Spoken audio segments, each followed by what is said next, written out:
Oi, gente, tudo bem com vocês? Voltamos com mais um episódio do Viveração.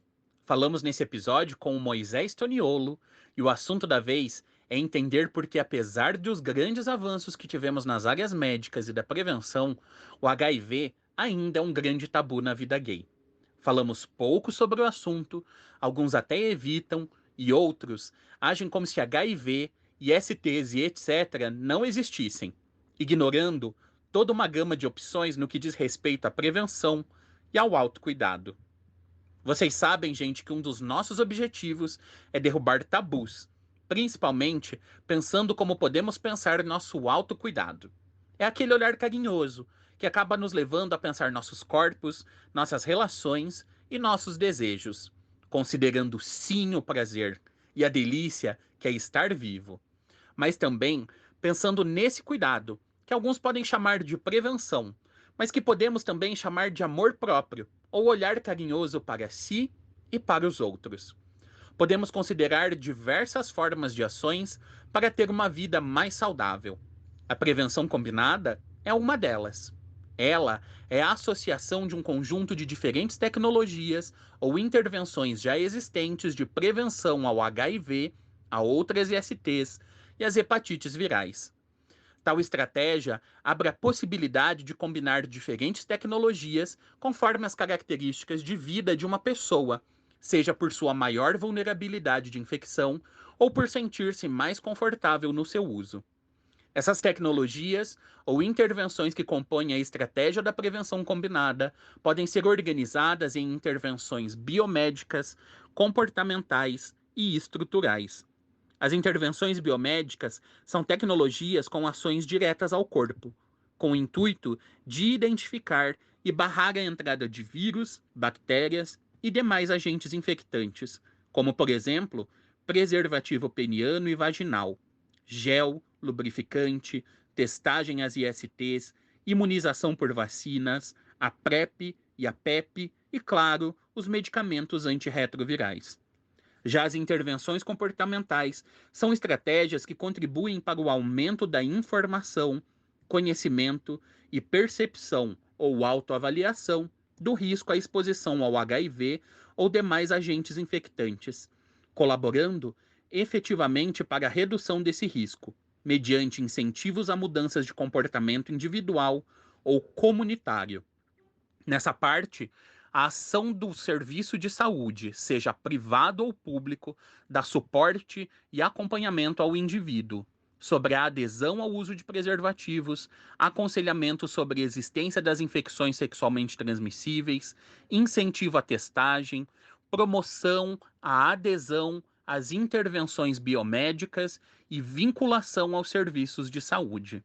Há também a redução de danos no aspecto comportamental, que auxiliam pessoas que associam o uso de drogas, álcool e outros tratamentos bioquímicos a situações de vulnerabilidade de infecção ao HIV ou outras ISTs.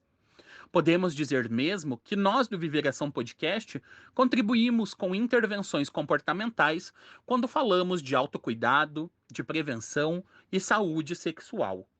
Já as intervenções estruturais são estratégias voltadas a enfrentar fatores e condições socioculturais que influenciam diretamente a vulnerabilidade de indivíduos ou grupos sociais específicos que sofrem preconceito, estigma, discriminação, violência ou qualquer outra forma de alienação dos direitos e garantias fundamentais à dignidade humana. Essas estratégias estão focadas na promoção e defesa dos direitos humanos, políticas afirmativas de garantias de direitos e diminuição das desigualdades socioeconômicas. Mas olha aí, gente, a gente sabe que vocês que escutam o Viveração já sabem muitas formas de prevenção. Mesmo assim, que tal a gente recapitular? O preservativo ou camisinha é sempre o mais lembrado. Dois modelos são ofertados gratuitamente pelo SUS: o preservativo peniano, externo, e o vaginal, interno, que também pode ser utilizado no reto. Ah, temos também o lubrificante. Sabemos que utilizar lubrificantes à base de água durante a relação sexual pode prevenir o rompimento do preservativo e também de machucar mucosas com pouca lubrificação, como o ânus. Microfissuras ou sangramentos nessa região podem favorecer as infecções. Agora, vamos lá, gente. Qual é a forma de prevenção que ninguém pode esquecer? A testagem. Saber se está com alguma IST é um ponto de partida para o tratamento e prevenção da transmissão para outras pessoas, ou mesmo para avaliar a eficácia das estratégias de prevenção que escolhemos. Uma forma de prevenção e autocuidado muitas vezes pouco lembrada é a imunização. Você sabia que por meio de vacinas nos prevenimos das hepatites virais transmitidas pelo sexo? Assim como de alguns tipos de HPV e doenças como a Covid-19, meningite, sarampo e etc. Vale lembrar que sempre é bom falar com seu médico ou outro profissional da saúde sobre vacinas, para que ele se certifique como anda a sua imunização e faça recomendações caso necessário. As duas formas de prevenção mais comentadas nas redes sociais nos últimos anos são a PEP e a PrEP. Mas não tem nenhum segredo aí. Elas são estratégias que utilizam medicamentos que previnem a infecção pelo HIV. A profilaxia pós-exposição, a PEP, é uma associação medicamentosa que deve ser administrada por via oral, com início em até 72 horas após uma situação de risco à exposição ao vírus, por um tempo de 28 dias. Já a profilaxia pré-exposição, a tão falada PrEP, também é uma associação de medicamentos de via oral, mas de uso contínuo, voltadas às pessoas com maior vulnerabilidade de exposição ao HIV. Assim, caso haja uma exposição, essa pessoa já está imunizada. Para usar a PrEP de forma eficaz, é preciso passar por um critério médico e ter uma boa adesão ao tratamento. Por fim, temos o tratamento como forma de prevenção, a chamada TARV. O tratamento antirretroviral é um conjunto de medicamentos de via oral com uso contínuo, capaz de diminuir a carga viral do HIV nas pessoas que vivem com o vírus, de maneira a ficarem indetectáveis nos exames laboratoriais de sangue. O HIV não é mais transmissível por via sexual quando as pessoas têm a carga viral indetectável, mesmo sem o uso de outras tecnologias como preservativo. Esse é o chamado I igual a I, ou seja, indetectável é igual a intransmissível. E é isso aí, pessoal. Depois desse resumão das nossas duas temporadas, vamos para o nosso papo com os nossos convidados. Ah, mas digam lá, comentem nas nossas redes sociais, nos nossos grupos do Telegram, quais são as estratégias de prevenção que vocês usam.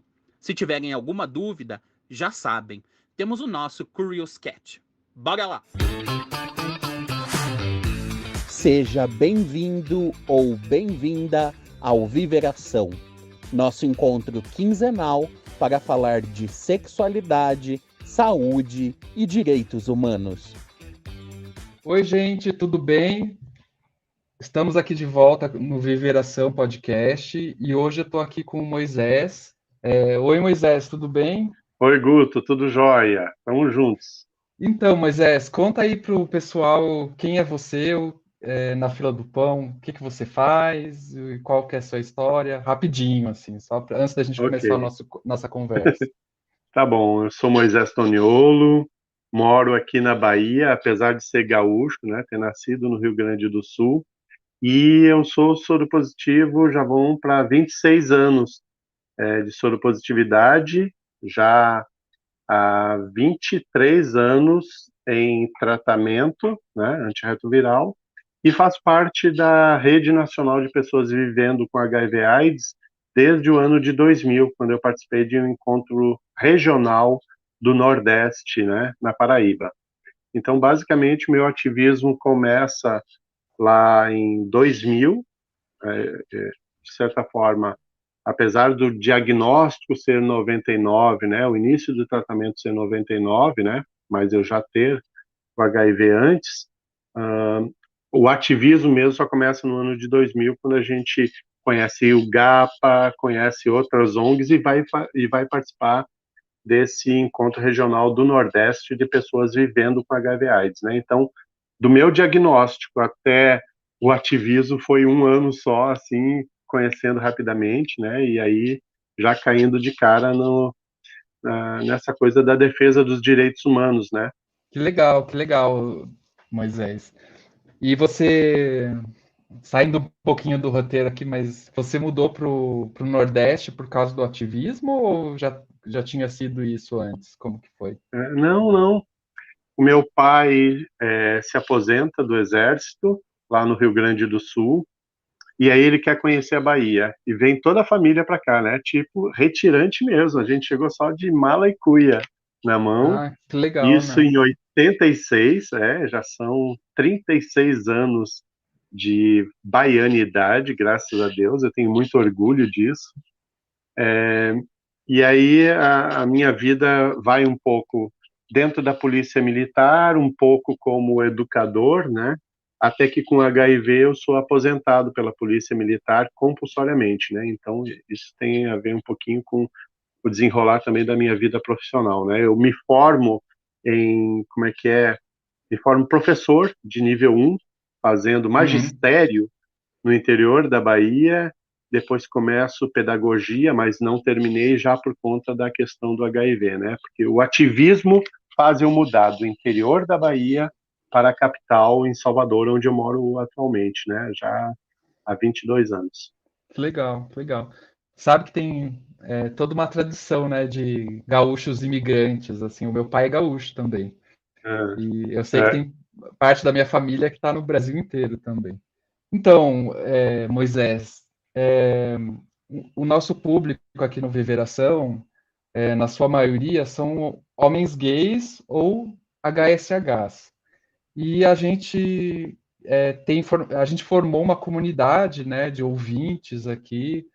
O projeto existe há 2 anos já, e a gente percebeu que o HIV ainda é um tabu, né, na comunidade gay, principalmente, na comunidade HSH. O que que você, por que será que isso acontece ainda? O que que você acha?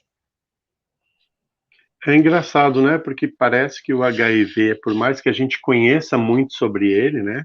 Desde muito tempo, ah, as pessoas ainda tratam ele como algo muito distante, né? Então eu acho que esse distanciamento entre o que se ouve, o que se sabe e quando ele chega na gente é algo muito estranho, né? As pessoas entram num estranhamento, acho que é um pouco natural, né? Assim, eu não vou dizer que tenha sido simples ou fácil assimilar a questão do diagnóstico na minha vida, mas eu acho que para todo mundo é difícil. Mas no caso da comunidade LGBTQIAP+, né, mas principalmente homens gays, quando isso surge na nossa vida, é realmente uma barreira que a gente já diz assim, meu Deus, minha vida vai acabar, né? Então, todo mundo pensa isso, como é que vai ser a vida sexual? Porque, claro e óbvio que, graças a Deus, nós gays e homens gays, a gente faz sexo, né? Nós não somos heterossexuais que uma vez por semana está satisfeito com aquilo, ou então vai, né, sai apenas por aí dizendo eu sou hétero, sou bofão e tudo mais. A gente faz sexo, a gente sempre fez. Mas a grande questão é que quando isso chega para um homem gay, a, a carga do estigma que o HIV possui, né, com a questão da AIDS, né, da evolução da doença, é, e de tudo aquilo que a gente viu na década de 1980, de como é que as pessoas morriam, isso faz com que todo mundo já pense imediatamente em Cazuza, em Fred Mercury, em várias outras pessoas, e como é que pode ser um futuro nosso, né? Principalmente pelo fato de que homens gays vivem sós, em sua maioria, né? São poucos os casais, isso é legal porque tem mudado muito, né? A nossa dinâmica enquanto grupo social, mas a maioria dos gays são pessoas sós, solteiras, que vivem uma liberdade sexual muito grande, e claro e óbvio que o HIV é um fato que, quando chega, pode alterar drasticamente, principalmente esse fato na vida das pessoas. Mas não só isso, né? Não é só a vida sexual que altera. Altera a vida profissional, porque você vai ter que tomar remédio, né? Claro e óbvio. Afeta amizades, você tem que saber quem é quem são os verdadeiros amigos, para quem eu conto, para quem eu não conto, como é que eu vou lidar com HIV nas amizades, mas principalmente com quem eu vou me relacionar, né, afetivo sexualmente. Então isso é muito complexo. Eu me lembro que na minha época foi 1 ano e 2 meses sem sair de casa, sem me relacionar com ninguém, porque eu achava que eu não tinha mais direito, eu não tinha mais condições de ter uma vida sexual segura, né, para os outros. Tipo, eu não me sentia mais alguém com capacidade de não colocar em risco outra pessoa. Então é muito triste isso, né? A gente imaginar que a gente se coloca numa inferioridade em relação aos outros. Ou seja, eu deixei de ser um homem homossexual, um homem gay normal, né? Eu não poderia mais vivenciar aquela normalidade que para mim ainda era restrita, porque eu era um homem cis, né? Mas gay, dentro do meio militar, dentro da polícia militar da Bahia, e o fato é que eu já não tinha uma liberdade muito grande, porque vivia tudo muito às escondidas, e quando o HIV chega para mim, qualquer possibilidade, inclusive de tentar um relacionamento, foi muito difícil, né? Eu já não imaginava isso como possível na minha vida. Então, imagine como é que deve ser para quem não tem. O simples imaginar o que pode vir a ser cria todos aqueles tabus que a gente conhece, né, nas pessoas. Na verdade, eu estava pensando aqui enquanto você falava que talvez esse tabu do HIV, né, e da AIDS no meio gay tem a ver com a solidão também, com o medo da solidão, que já Uhum. a gente já tem esse medo quando a gente vai se assumir, né? Eu estava me lembrando Sim, que quando eu demorei para me assumir, fiquei bissexual um tempão, assim, meio a em mesma coisa dúvida. que eu, a mesma coisa que eu, E eu tinha muito medo da solidão, né? E aí quando Hum. o HIV, o medo também, pelo menos para mim, o maior medo que eu tinha era a solidão, né? Então, Sim. e eu acho que no meu caso eu fui superando esses medos, esse autoestigma até, né? Com o Uhum. ativismo, né? Então, por isso que eu me aproximei da RNP aqui de Curitiba, né? E esse projeto, inclusive, né, é uma coisa que a gente fala talvez pouco aqui, tem que ser falado, mas esse projeto atualmente está dentro da RNP Curitiba, né? Uhum. E a Olha que RNP, massa. esse apoio da RNP foi importantíssimo para a gente continuar, né? Porque a gente surgiu lá na aliança, mas queria continuar, mas e aí a RNP falou, que legal, vamos continuar esse projeto, não pode parar. Então a gente passou o projeto para a RNP. E Uhum. você disse, inclusive, que você faz parte da RNP Brasil, né? E eu Uhum. queria aproveitar o gancho e pedir para você explicar um pouquinho para o pessoal o que que é a RNP, né? O que que é a RNP Brasil. Eu também faço parte, mas Uhum. para os ouvintes mesmo. Você que chegou bem antes que eu, né, nesse ativismo e tal. É. Não, é legal isso, né? Porque por mais que o meu primeiro contato com o ativismo tenha sido o GAPA daqui da Bahia, né? Mas o que eu queria era conhecer outras pessoas vivendo com HIV/AIDS. A gente se restringe. Olha a questão do tabu e do autopreconceito, né? A gente imaginava que, bom, então minha vida mudou, o HIV alterou minha vida dessa forma, eu preciso encontrar outras pessoas vivendo com HIV/AIDS. E claro que isso não envolvia somente o querer conhecer sobre a vivência soropositiva, mas também a questão de relacionamento, né? Então a gente imagina, não. Então o normal para a gente é uma pessoa soropositiva se relacionar com outra. Então a busca acho que geralmente tem a ver nesse sentido no início para muitas pessoas, né? Assim, é o restabelecimento de vínculos, é restabelecer amizades, saber mais e tudo mais.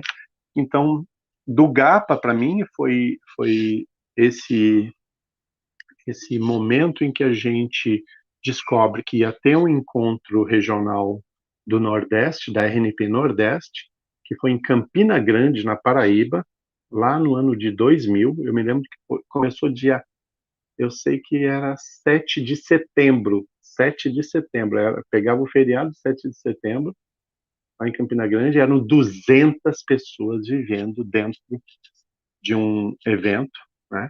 E no hotel, meu Deus do céu, pense, e era um mundo totalmente estranho para mim, mas quando a gente cai, né, nesse evento, a gente descobre que este movimento todo de pessoas que se encontravam, que se fortaleciam, que lutavam pelos seus direitos, ele fazia parte de uma rede, né? Aquele evento fazia parte de um movimento social que estava se constituindo, ou seja, em 2000 eu estava há apenas 5 anos do nascimento da RNP Brasil, né? Ou seja, a RNP Brasil nasce em 95 e justamente eu estava dentro do movimento de criação de toda a rede das regionais, né? Eu estava fazendo parte da criação dos regionais, porque a Regional Nordeste, em 2000, quando a gente chega, ele ainda tinha 3 estados que ainda não existiam representação aqui no Nordeste. A Bahia era um deles, eu me lembro de Sergipe e Alagoas, se não me engano. E aí faltava, né? Só tinha 6, acho que eram 5 ou 6 estados que tinham representação e só 3 ou 4 que ficava faltando. E quando a gente chega, o grupo da Bahia eram 8 pessoas, a gente vai descobrindo que essa rede ela tem princípios, ela tem objetivos, ela se propõe reunir as pessoas e se propõe de que as pessoas tenham visibilidade a partir da sociologia, mas uma visibilidade positiva, de combate ao estigma. Então, acho que isso é muito importante para que a gente entenda o que é RNP Brasil. O que mais me encantou e que naquele momento me fisgou para o ativismo foi o fato de dizer assim, meu Deus do céu, se essas pessoas que estão aqui podem viver, eu também posso. Foi o começo de tudo, né? O segundo era isso, não, se a gente chega num evento como o que eu participei em Campina Grande, e as pessoas estavam relatando seus casos pessoais, e a gente debatia aquilo para criar propostas de como enfrentar o estigma e como levar proposta de melhoria da rede de prevenção, da rede de diagnóstico, do tratamento para as pessoas vivendo, a partir da nossa vivência prática, né, enquanto pessoas soropositivas. Então, isso para mim eu achei incrível. Era um modelo que eu julgava, hoje a gente chama, né, de tratar entre pares, né, essas coisas. Então, isso é muito importante, essa estratégia entre pares. Mas o que eu gostei aqui, tinha fundamento filosófico dentro disso. Ah, quando a gente volta para a Bahia não tinha aqui em Salvador grupos de pessoas vivendo. E a gente já vinha, antes mesmo de participar do encontro regional, a gente já vinha, de certa forma, pressionando, cobrando o GAPA. Vamos criar um grupo de pessoas vivendo, vamos criar um grupo, porque só tinha os usuários da ONG. Só tinha os usuários, e a gente queria. Quando a gente volta do encontro regional, o grupo já estava formado e já tinha se reunido uma vez, enquanto a gente estava no evento regional. E aí a gente chega falando de RNP, a gente chega falando de tudo aquilo que a gente aprendeu no encontro regional. Eu sei, Guto, é que esse momento para a gente aqui na Bahia foi um momento que mudou tudo. Mudou a nossa relação com o GAPA, né, aquela coisa clientelista, né? A gente era muito, baixava a cabeça, subjugava, aceitava tudo, e a gente começou a ser mais contestador, a gente começou a ser mais sujeito de direito. Então isso é legal dentro da RNP Brasil, é que é uma rede que se propõe de que a gente estimule as pessoas a serem pessoas sujeitas de direito, né? Que aprendam a ser cidadãos e cidadãs, que não são menos do que ninguém, né? Que aprendem seus direitos, que aprendem a trabalhar os seus deveres também, porque para todo direito, né? Acho que isso era importante dentro da rede, e que a gente sabia que, estando unido, a gente conseguiria superar as coisas e trazer isso para a prática, montar grupo na Bahia, depois estender isso para outros municípios. foi assim, foi uma trajetória que orgulha muito a gente, é muito honroso a gente dizer que bom que a gente fez parte dessa história, entendeu? Então, até você falando assim, me lembrei daquela frase que eu uso bastante nas apresentações que eu faço e tal. Nada sobre nós sem nós, Ai, né? Eu acho que é nossa. isso a frase. São Não sei das se você já. pessoas com deficiência, é isso, do movimento Então, de pessoas com deficiência, é. eu E acho que é uma. depois, com o tempo, as mulheres cidadãs positivas passaram a usar muito essa frase também, mas já era do movimento de pessoas com deficiência. Mas é E eu, lindo, né? e eu acho que é uma frase importantíssima, assim, né? Que tem a ver com lugar de fala e tudo, porque eu já era ativista do movimento LGBTQIA+, né? Mas Hum, me incomodava um pouquinho dentro do movimento LGBTQIA+, quando se tratava de HIV e tal, ou de pessoas vivendo com HIV, né? Então, por isso que eu achei importante começar o sim, ativismo numa organização que fosse de pessoas vivendo com HIV, né? é, Até porque a gente vê que o movimento LGBT, que ia mais, é um movimento que reflete preconceitos da sociedade que a gente vive. Então ah, não tenha dúvida. a gente vai ter lá dentro sorofobia, vai ter estigma, né? É, Enfim, então é importante também a gente lembrar, pessoal, que os direitos que nós temos hoje foram conquistados com luta, né? Com organização e com pessoas que dedicaram, fizeram ativismo para que nós tivéssemos direitos ao tratamento antirretroviral, para que tivéssemos, por exemplo, a PrEP hoje em dia, né? Tudo isso foi uma conquista que não veio do céu, né? Então a gente tem que sempre lembrar disso, porque se a gente é. esquece, o pessoal passa o caminhão em cima da gente, né? Como a gente viu aí no último governo. E uma coisa, Guto, é que aqui, por mais que existisse o GAPA e existissem outras ONGs históricas e até do movimento LGBT, o fato é que a gente tinha relatos de que pessoas gays, né, quando se descobriam soropositivas, eram afastadas dos grupos de jovens gays de periferia, por exemplo. Eram, não eram expulsas, mas eram afastadas mesmo. Dizia, não, aqui não é mais o teu lugar, não. E o fato da gente se constituir como movimento e como grupo ajudou a gente poder acolher essas pessoas que, quando o movimento gay não acolhia por terem se tornado soropositivas, né? Olha lá, a gente trabalha com direito, a gente trabalha, né, com questões de prevenção, de combate ao estigma, mas quando ele está no meio da gente, muitas vezes as pessoas não sabiam lidar, e aí havia essas exclusões, né? É triste a gente verificar isso, né? Dentro do movimento LGBT, a gente tem essas questões ainda a resolver, e é importante quando a gente, assumindo a soropositividade, a gente pode tocar em certas questões que ainda são sensíveis para ambas as partes, né? Enfim, mesmo a questão das pessoas que morrem de AIDS no Brasil, ainda o número é muito grande, né? E a gente pode até questionar se as prioridades do movimento LGBTQIA+, se fala muito menos de HIV do que se fala, por exemplo, sobre homofobia, LGBTfobia. Não que isso não seja grave, é grave também, é um problema sério. Porém, né, em termos absolutos, será que o HIV não é uma questão que deveria ser pensada com mais atenção? É uma coisa que eu sempre falo aqui. Incomodo, quando eu estou no movimento LGBT, eu falo isso também. Incomoda um pouco lá.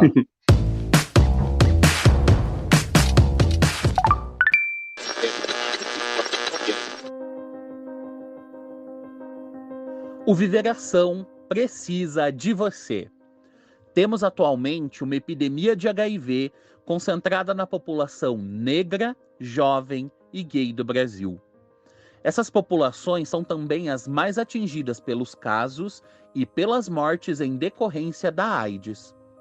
Romper os tabus com relação às práticas sexuais é contribuir para a diminuição dos casos de agravos relacionados ao HIV e a outras ISTs. E, principalmente, contribuir para que tenhamos vidas afetivas e sexuais mais descomplicadas, saudáveis e felizes. Precisamos falar sobre sexualidade e despatologizar as práticas sexuais para desmitificar e desestigmatizar o HIV. É por isso que precisamos da ajuda de todos vocês para chegar a mais pessoas. Quanto mais gente ouvir o Viveração, maior será a capacidade de mudar essa realidade. Participe da campanha, ajude a impulsionar os episódios do Viveração Podcast. Contribua com a gente. Nossa chave Pix é viveraçãopodcast@gmail.com. Lembrando que Viveração é sem cedilha e sem o tio. Todo o dinheiro arrecadado será usado exclusivamente para o impulsionamento dos nossos episódios nos tocadores e redes sociais.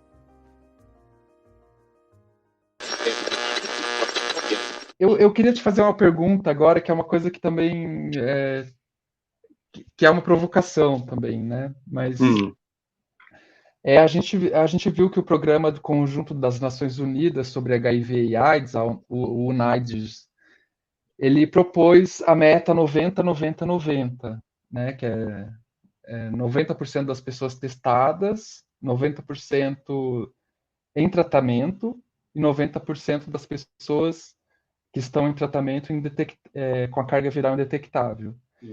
E essa meta visa eliminar novas infecções até 2030. E uma das questões dentro dessa meta, eles colocam a questão do I igual a I, que é o indetectável igual ao intransmissível, né? Carga viral indetectável é igual a o vírus se torna intransmissível por via sexual.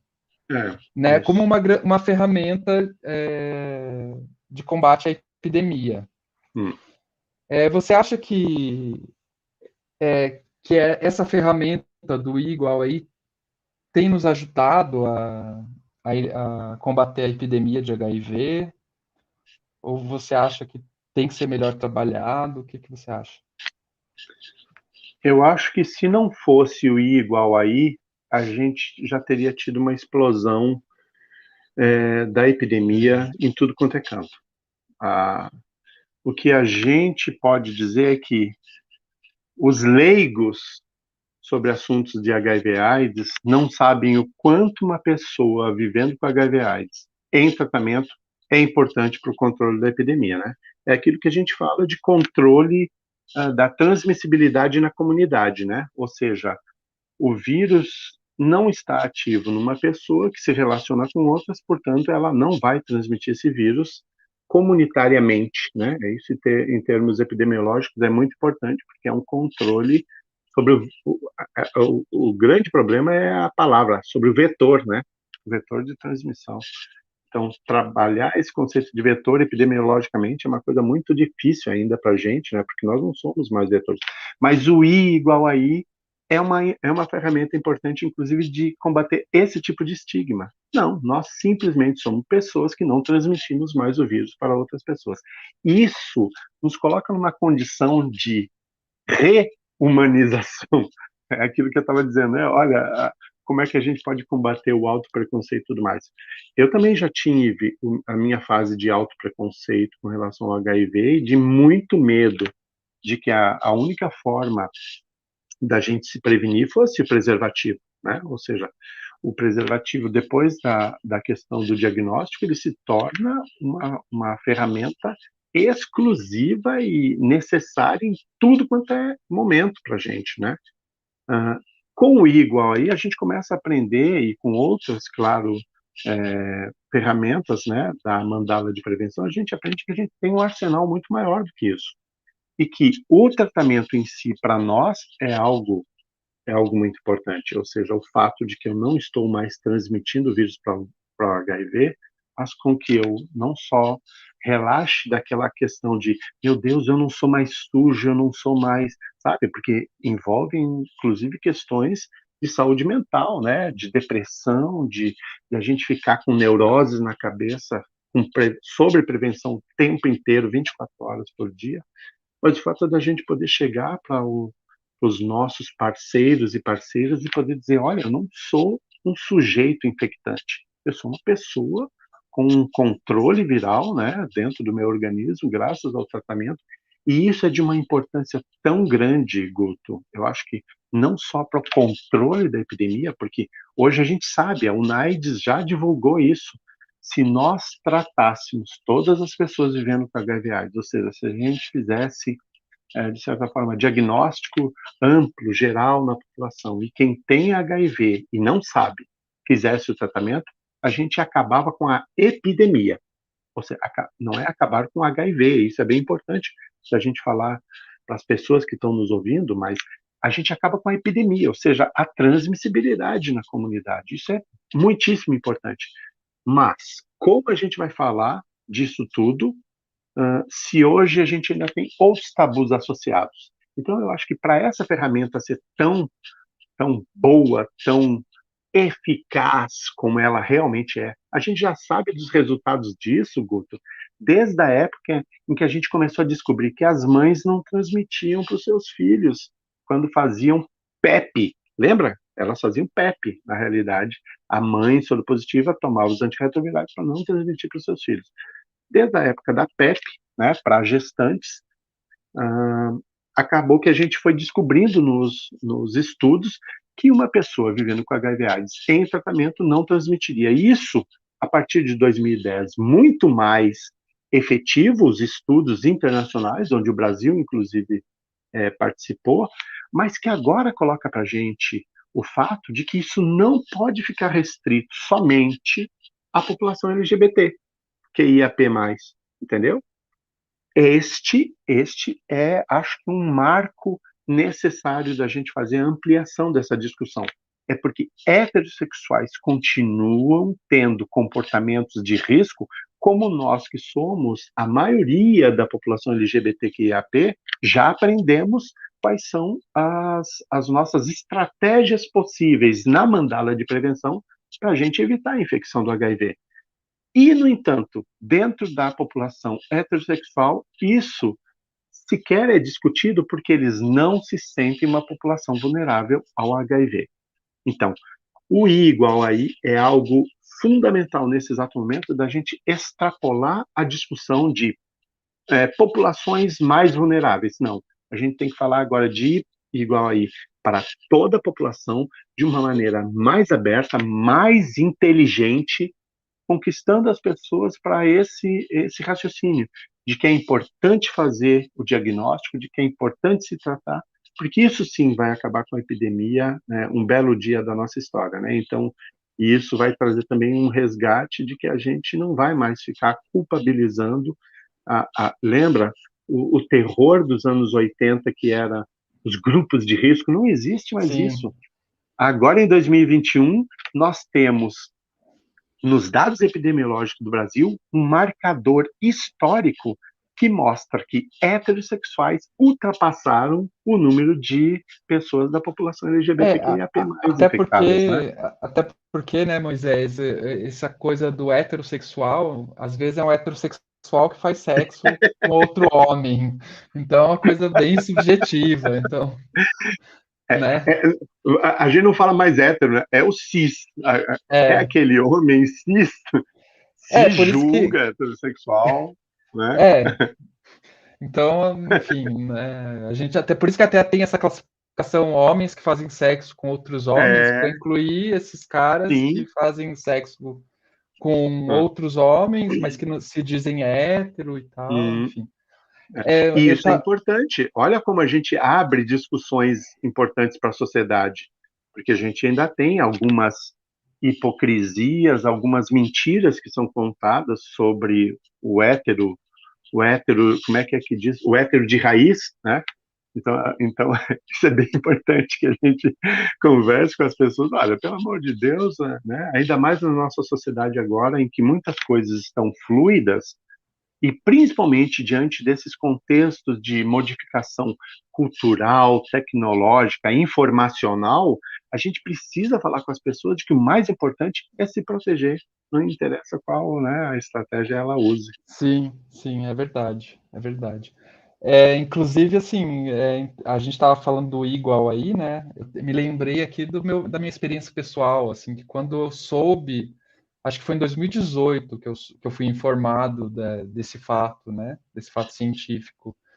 E para mim isso foi assim de uma importância não só a gente sabe da importância na prevenção, né, coletiva, né, mas também foi uma importância em termos de saúde mental para mim, assim, Hum, pessoalmente, enorme, assim. Eu só consegui nossa.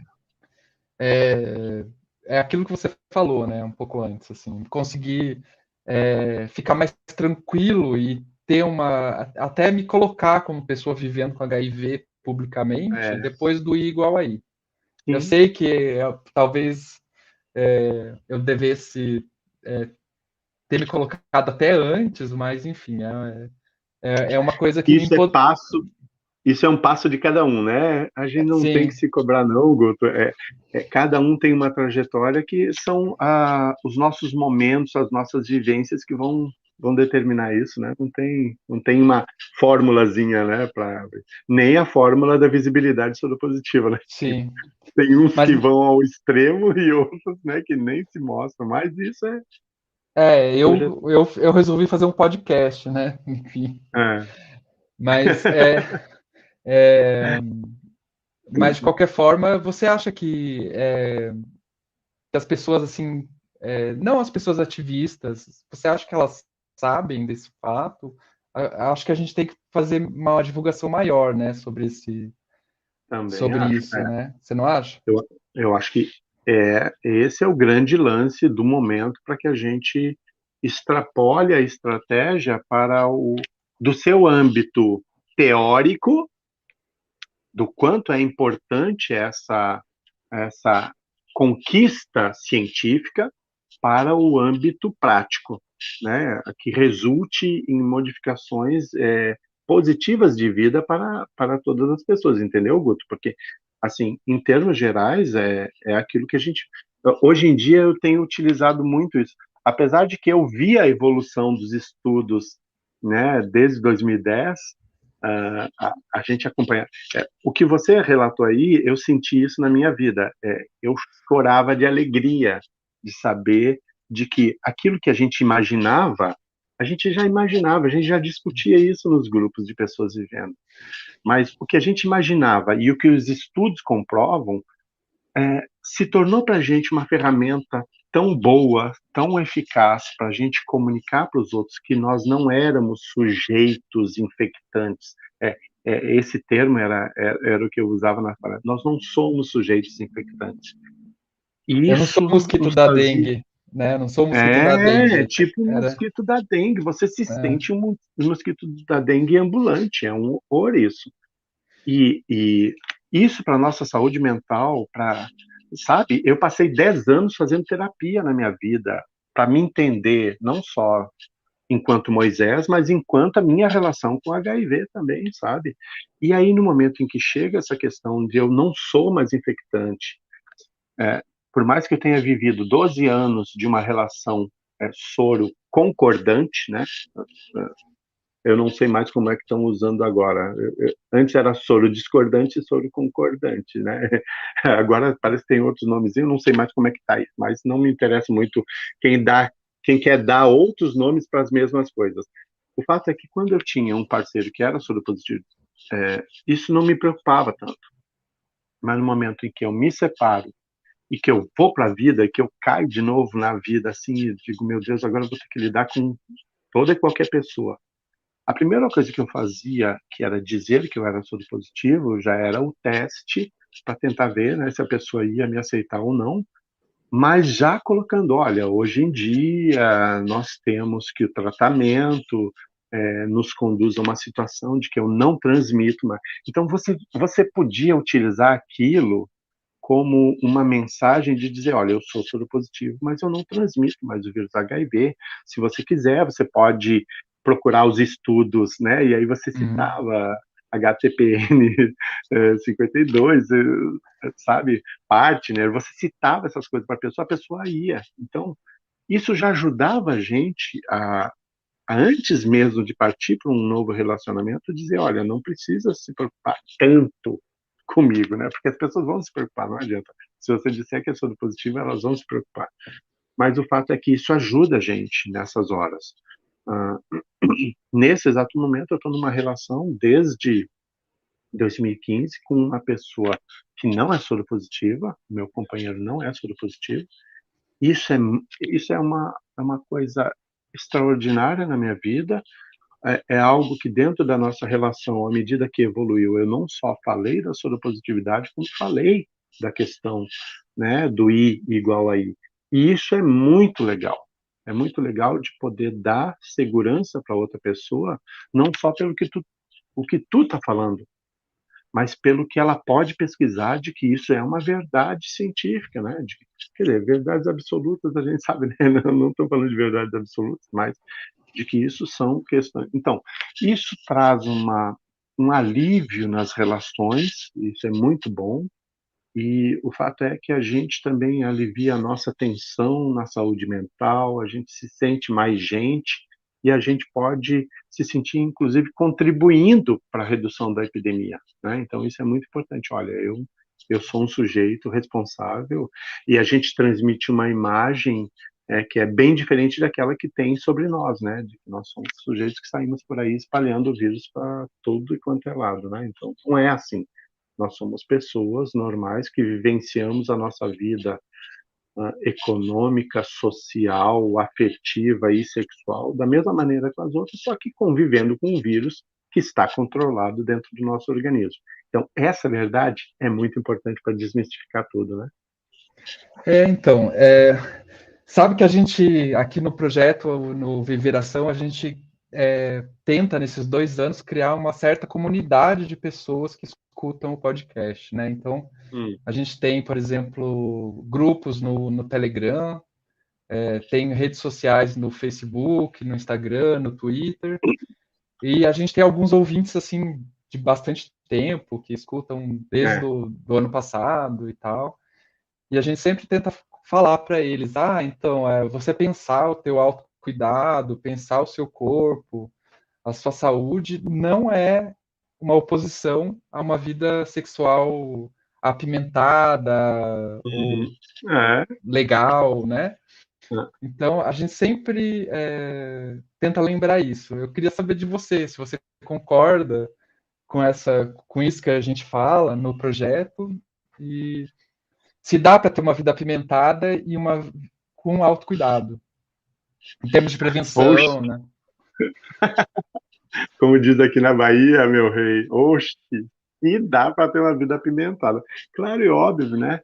A gente aprende a saber em que momentos usar quais as estratégias, a gente aprende de que dá para levar com mais naturalidade as coisas. Eu acho que amplia muito mais o diálogo, portanto, a gente tem mais intimidade com os nossos parceiros, sabe, para poder falar das coisas, se gosta, ou até tirar dúvida. Mas será que isso ou aquilo dá, funciona, né? Não vai ter problema? Então, acho que isso é legal, porque a gente sai daquele estado de não me toque, sabe, Guto? Então, quando você sai daquela prisão do não me toque ou não posso, é muito bom porque a gente passa a ter uma vida sexual em que a gente leva com mais tranquilidade, mais naturalidade as coisas que acontecem entre 2 seres humanos, né? Ou mais, 2 seres humanos ou mais, sabe lá, né? Então, mas acho que o mais importante é poder dizer isso. Olha, meu Deus, você tem plenitude de vivência sexual para ser, de certa forma, experimentada, né? E o fato de estar I igual a I, estar indetectável igual a intransmissível, também te conduz a dizer assim, poxa, tem certa coisa que dá para usar, tem certa coisa. E aí, você não quer se proteger a mais fazendo PrEP, né? Então, você pode abordar certas questões que seriam interessantes para que, de ambas as partes, a gente pudesse estar em total acordo, total tranquilidade na nossa vida afetiva e sexual, principalmente, né? Então, Eu acho que super concordo de que, em termos gerais, assim, a vida que eu gostaria, que eu idealizaria sexualmente é essa que dá para viver graças ao autocuidado, aquele que você promove o cuidado não só consigo, mas também estimula a outra parte a se cuidar, né? Então, acho que isso é a fórmula tranquila para fazer a coisa apimentar ainda mais, porque meu filho, quando a gente leva com naturalidade, aí é que a coisa apimenta, né? Porque a comida fica boa. Então, eu também acho, concordo, assim, depois que a gente, na verdade, existe o tabu do HIV, né, mas também existe o tabu do sexo, da sexualidade, e Uhum. eu acho que quando as pessoas aprendem a conversar sobre sexo, a falar de sexualidade de uma forma mais natural, cheia de complexos e cheia de grilos, a coisa fica muito mais apimentada e muito mais legal, né? Então a gente É, vai conversar com o parceiro de uma forma mais livre. Por isso que a gente até aqui no podcast discutimos outros assuntos além do HIV, né? Discutimos formas de relacionamento, modelos, né? Por exemplo, modelo aberto, fechado, poliamoroso ou exclusivo. Discutimos uma série de coisas para a gente tentar quebrar esse tabu, né? Da sim. sexualidade com mentiras ou Hum. com grilos, enfim. E isso é Ou importante. com imposições que às vezes são heteronormativas, né? Ah, São sim, patriarcais, sim.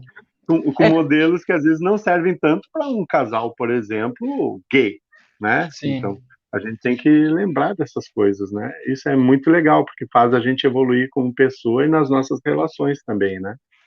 E para a gente não reproduzir, né, essas opressões aí, É, essas opressões heteronormativas, né?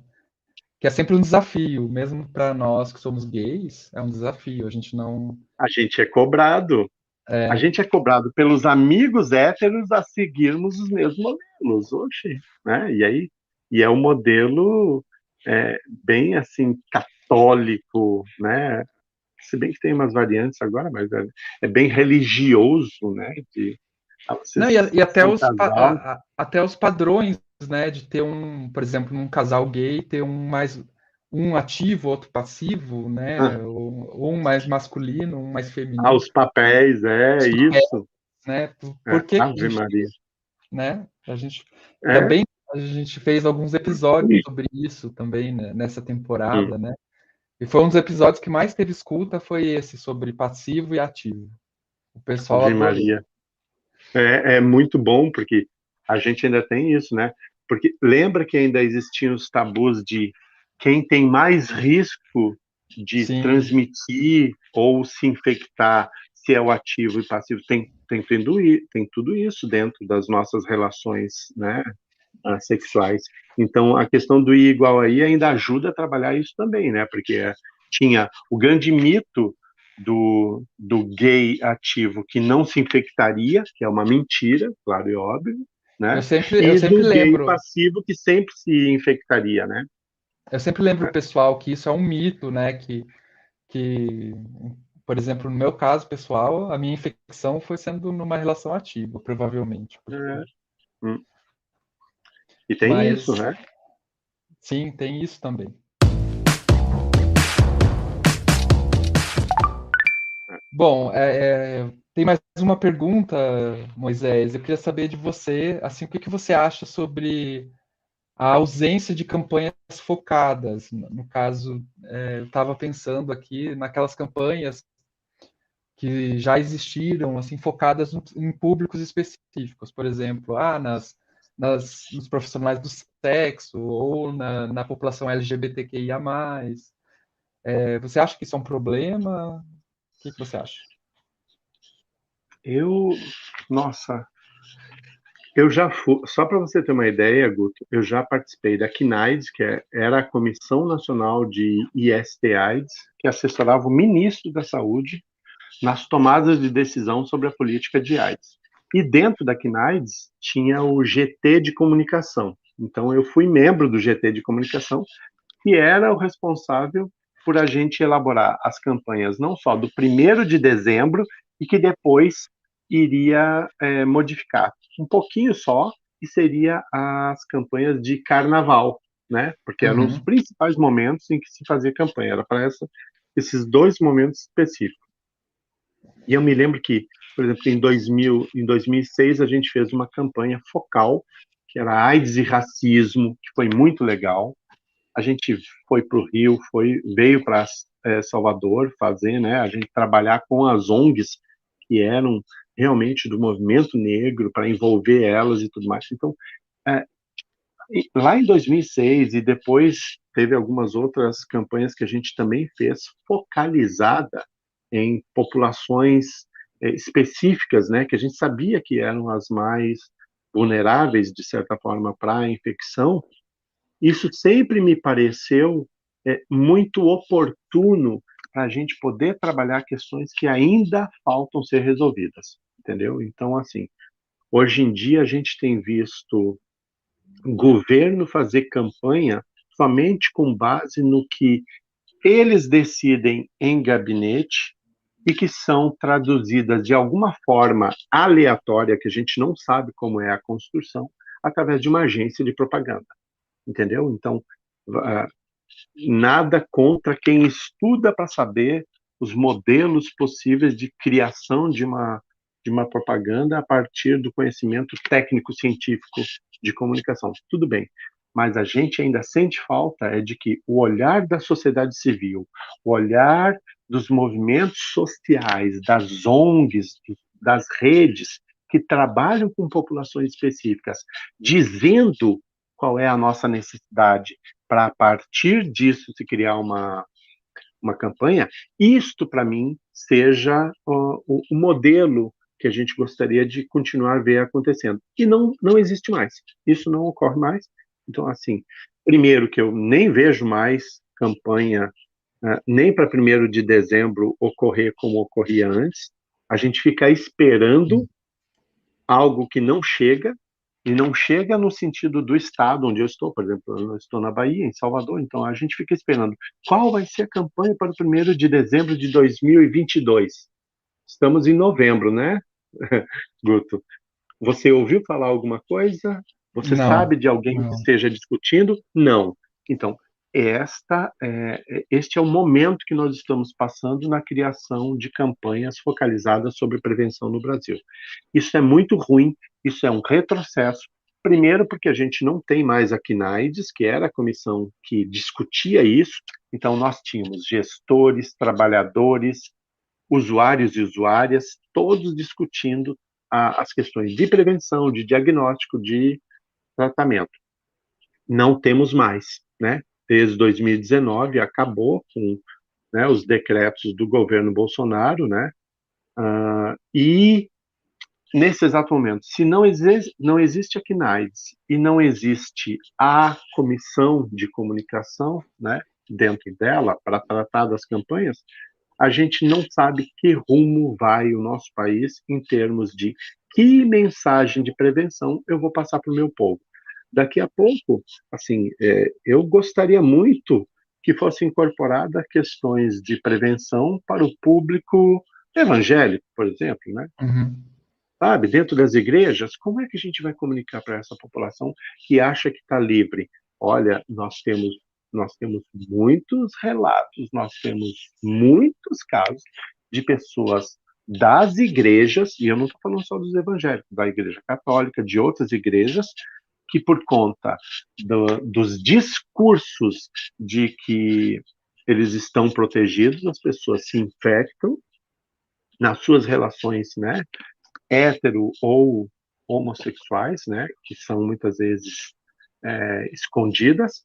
E o que acontece é que, para além disso, de resultar numa infecção, porque a pessoa acha que o casamento está protegendo ela, o fato é que depois ainda temos pessoas nas igrejas que dizem assim: não, você está com carga viral indetectável, foi Deus que te curou, você está curado, para de tomar o remédio. Ainda temos isso tudo.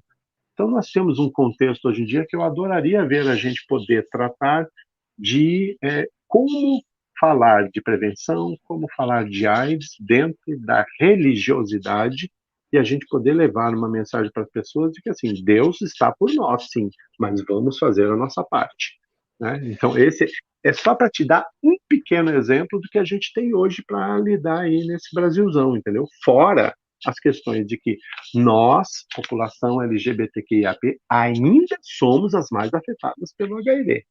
Não mudou, entendeu? Sim. Então a gente precisa seguir focalizando nisso, falar para os héteros que tirem a venda dos olhos, que tirem as mãos do ouvido e nos escutem mais, porque a gente já aprendeu muito, né, nessa história toda, ao longo dessas mais de 4 décadas, e que a gente precisa falar para a heterossexualidade que o HIV está aí, a AIDS está aí, e eles têm que, de certa forma, aprender como a gente aprendeu, né? A gente ainda precisa focalizar muito. Então, hoje nós temos dois extremos geracionais que ainda precisam ser resolvidos, que é a juventude e as pessoas da terceira idade, que precisam de campanhas focalizadas para elas, entendeu? Então, não sei, Guto, o que eu acho é que a gente não pode mais continuar no modelo que nós estamos nesse exato momento, de que a sociedade civil não é ouvida e não colabora com nada, porque nós não somos consultados na hora de fazer as campanhas de prevenção nesse país, entendeu? E o país é muito grande, a gente precisaria de campanhas gerais e de campanhas regionalizadas, porque a comunicação não se dá igual para todos e todas, e todes, né? Então ainda tem isso. Eu acho que a gente tem muito a mudar aí, muita coisa a fazer ainda. Então fica a dica aí, né, pessoal, para secretarias de saúde, para o novo governo que vai assumir em janeiro, para escutar a sociedade civil, né? Eu sempre conto aqui, Moisés, de um rapaz, do menino de 19 anos que eu acolhi em 2020, que com diagnóstico recente de HIV e tal, e a gente conversando, eu e ele, durante a pandemia, inclusive, de Covid. E aí eu perguntei para ele, como foi a sua educação sexual, tal? Você sabia do HIV? Como que foi e tal? E perguntei da camisinha também, se ele tinha o hábito de usar. Aí ele diz, então, eu achava que camisinha era só para evitar gravidez. Porque o que eu tinha, tanto na escola quanto eu aprendi fora da escola, era que camisinha era para evitar gravidez. Então eu falei, meu Deus. Esse menino era um menino gay, né? Ele não se identificava com até teve ali uma educação sexual, né, algum Orientações. tipo de orientação, mas voltada para uma vivência heterossexual. Então Sim, ele acabou se tornando vulnerável à infecção do HIV por isso, né? Por causa da homofobia e da heteronorma. Então eu sempre defendo que a gente tem que falar de contextos específicos, né? Porque nas campanhas, porque o contexto desse jovem, por exemplo, que hoje em dia usa redes sociais, tal, é diferente de um casal heterossexual, assim como o contexto de um profissional do sexo é diferente, né? De uma mulher trans. Então a gente tem que falar da vivência das pessoas. Então eu acho que é importantíssimo isso que você falou, que as gestões, né, da saúde pública deveriam escutar um pouco melhor a sociedade civil, né? Concordo com você. Moisés, eu queria te agradecer pelo papo, foi muito legal. E eu queria abrir o microfone para você deixar uma mensagem aí para o pessoal. O que você quiser falar, ou não, fica à vontade mesmo, tá bom? E, se quiser indicar alguma coisa também, sei lá, um filme, um livro também, fica à vontade. Olha, eu acho que uma coisa importante para as pessoas darem uma olhada e que já tem alguns streamings aí de TV, né? Carta para Além dos Muros, que é muito importante para, de repente, conhecer que história é essa da qual a gente faz parte, entendeu, Guto? Outras coisas mais hollywoodianas eu gosto bastante, porque eu adoro me emocionar. E tudo aquilo que toca a gente pela emoção, eu acho que colabora para que a gente aprenda alguma coisa nas nossas vidas, né? Então tem muito filme por aí, não vou citar agora exatamente, mas o meu preferido sempre foi Filadélfia, o meu e do meu companheiro. Filadélfia, para mim, é um clássico que não vai perder valor nunca, apesar de muita coisa diferente, né, daquela época para cá. Mas, assim, e dizer de que eu acho que o mais importante de tudo que a gente possa fazer, inclusive agora, essa minha, viu, a minha primeira experiência em podcast, obrigado, Guto, perdemos a virgindade hoje aqui com você, Já pode foi dizer muito legal. que faz parte da podosfera.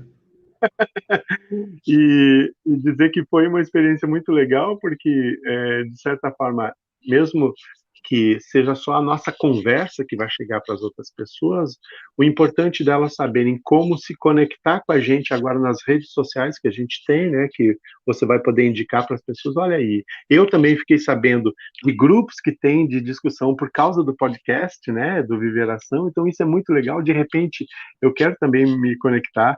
Lembra que eu já te falei quantas vezes eu já quis assistir os podcasts do Viveração e não conseguia, porque, né, não tinha condição por causa do trabalho e tudo mais. Então, essas são coisas que, de repente, a partir de agora, a gente tem que dar mais valor e também se conectar com os e as outras, né, pessoas que assimilam esse tipo de comunicação.